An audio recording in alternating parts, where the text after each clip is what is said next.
Bonjour à tous et bienvenue sur les petits papiers d'Ilse. Ilse, c'est moi, je suis Judith, démonstratrice Stampin' Up près de Lille.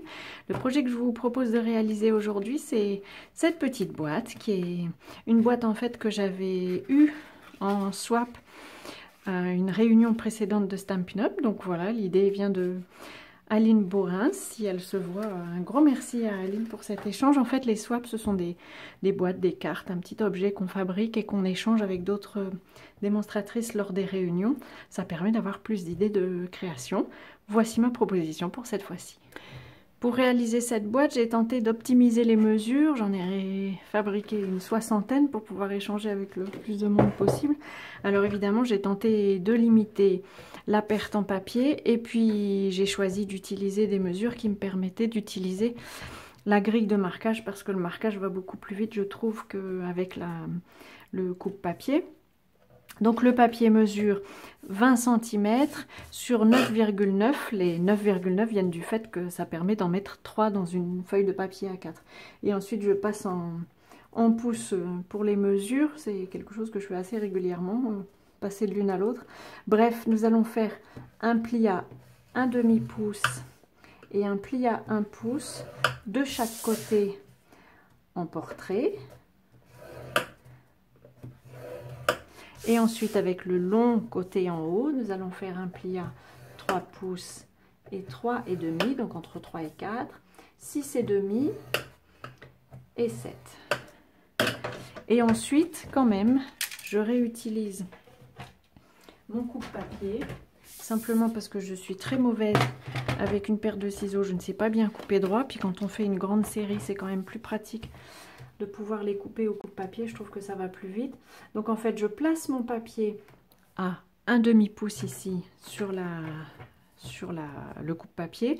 Et en fait, nous avons, je ne sais pas si vous les voyez sur la vidéo, nous avons une ligne ici et une ici. Et en fait, nous allons couper à partir de la ligne la plus haute. Voilà. Donc je place mon curseur, je vois la petite ligne ici, le repère.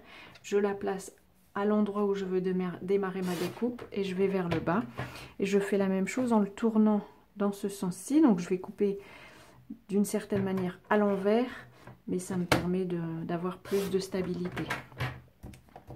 Voilà, nous allons pouvoir faire le reste de la découpe qui est beaucoup plus simple. Dès que j'aurai retrouvé les ciseaux, les voici.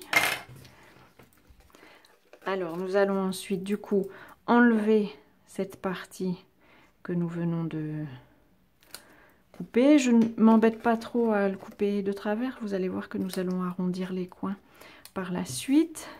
Je vais marquer mes plis dans l'espoir que vous puissiez voir un peu mieux ce qui se passe.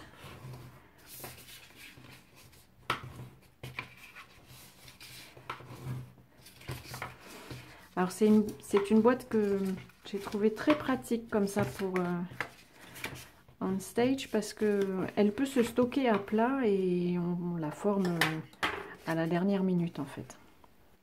Je vous retrouve avec donc la version décorée avec le set de tampons La Neige prend vie. J'ai pris ces 2 tampons là, je les fais hors caméra pour ne pas vous ennuyer, et avec les plis qui ont été marqués. Je vais pouvoir vous montrer les morceaux, quels morceaux on enlève. Alors il va falloir découper, enlever complètement ces 2 rectangles ici. J'espère que vous voyez un peu la forme. Et le petit carré qui se trouve ici. J'essaye de rester à un angle qui est bon pour la mise au point. Et du coup, c'est un peu loin. On fait la même chose de l'autre côté. Et donc, on enlève ce petit carré-ci. Voilà. On va obtenir au final cette forme-ci. Pour faciliter la fermeture, on va arrondir quelques coins. Les 2 coins ici de la languette du bout. Ceux-ci sont indispensables pour réussir à fermer la boîte.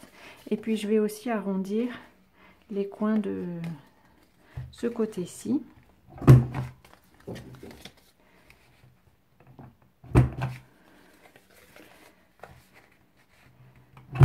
Voilà, et le dernier, comme ceci. Une fois que ces perforations sont terminées, pour faciliter la fermeture, j'aime bien marquer au stylet, voilà, une petite ligne comme ça en diagonale sur les 4 carrés qu'il nous reste.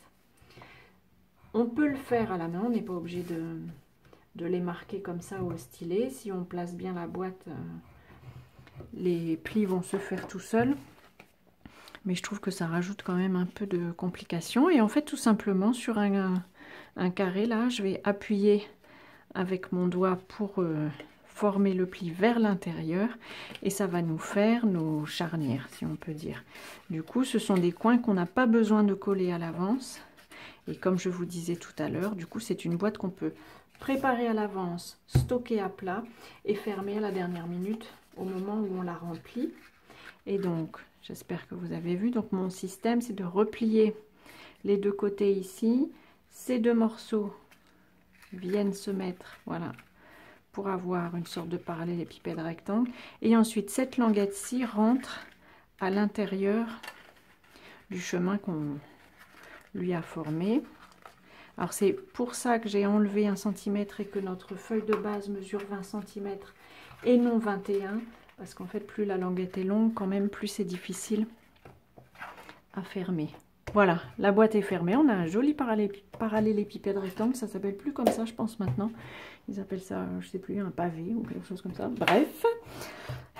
Et nous allons pouvoir procéder à la décoration.